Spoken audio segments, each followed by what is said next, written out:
அன்புமணிக்கு உதவியாக எனக்கா? ஆமா, எனக்குலாம் வேணாம். அவனுக்கு இப்பதான் 4 மாசம் வந்தான். கேட்கணும். யாரா இருந்தாலும் நான் சொல்றதுதான் கேட்கணும். ஏதோ பண்ணி நீ பண்ணி புரியுதா? நான் சொல்றத கேட்கலன்னா யாரும் இந்த கட்சியில இருக்க முடியாது. இது நான் உண்டாக்குற கட்சி.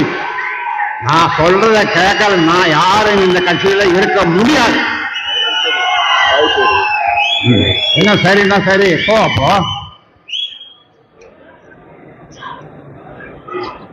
முகந்தன் மீண்டும் சொல்றேன், மாநில இளைஞர் சங்க தலைவராக நியமிக்கப்படுகிறார்.